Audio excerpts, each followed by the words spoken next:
Hi everybody, my name is Courtney-Jai, welcome back to my channel. It's very nice to have you here, and today we're going to be talking about how to talk to a crush. So before we get into this video, I'm going to just state this is my own opinion. This is not me saying that this is going to help you out. This is just things that I have taken from my own experiences and I've put into real life, and hopefully you can take them from my experiences so you don't have to go through some of the heartbreaks that I've been through. Starting off with the first thing, I would say don't be a lemon. Hey, what's your name? Okay, don't want to say much. That's fine, it's fine.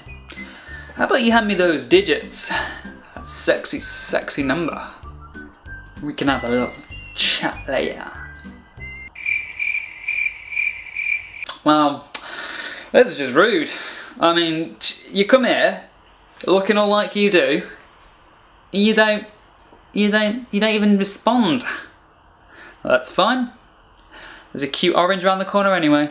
Lemons and people have no similarities whatsoever, but I found the best way to show you this is that lemons don't talk, they don't interact, they don't do anything, and that's the last thing you want to do when it comes to talking to your crush. You want to show that you're interested, you want to show that you have some conviction behind you, you want to be confident, you want to make them feel comfortable having a conversation with you.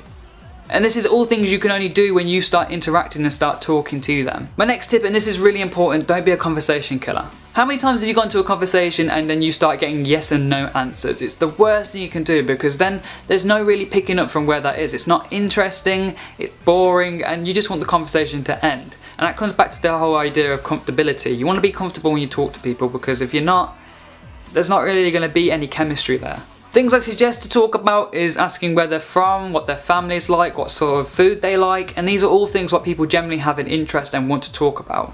The next thing I would say is make the conversation about them. Nobody wants to talk to someone who's really narcissistic and has a huge ego. That is so boring and it just kills the conversation, and there's going to be literally zero chemistry, because by the end of it they're just going to think you're an ass.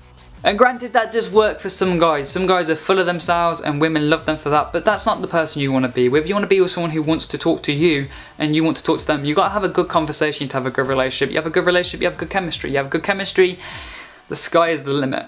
Here's some wise advice, what I actually got from my dad, and I think it's actually really good advice. Humour. If you are a funny person, be funny, because humour allows people to feel a lot more comfortable in a lot of conversations. You want an icebreaker, make them laugh. The final bit of information is not really a tip, it's more of a thing what you should be prepared for, and that's rejection. I see plenty of these videos where they tell you, oh, you can do this, you're going to get the person you like. It doesn't matter how much information I give you and how many tips and tricks I get you, some people just don't like each other, there's not the chemistry there. And if you prepare yourself for that, it's not going to hurt as much as when it does hit you.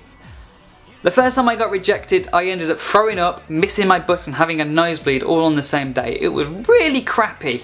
And I wasn't prepared for it. I thought it was going to go perfect like it did in my head. I squeaked when I went to speak to the person and tell them I liked them, and it just, it was, if I could see myself back then, I would have just bitch slapped myself. I would have been like, what are you doing, you stupid idiot.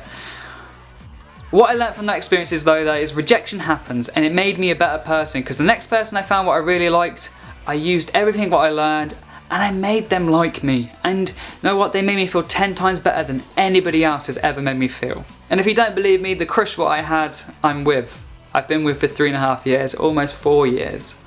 So it can happen. But that's all the information I got to give you today. If you do want another video like this, please give it a massive thumbs up because it helps me out a lot. Give me a comment, and if you're having a problem, I can talk to you down there. I'm going to say love, peace, and chicken grease. I'll see you next time. Thank you for watching.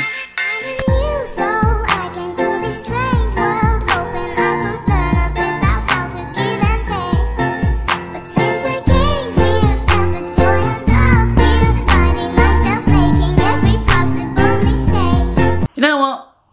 I'm over it. You know what? There's an orange around the corner. Yeah, she's a bit more plumper. She looks like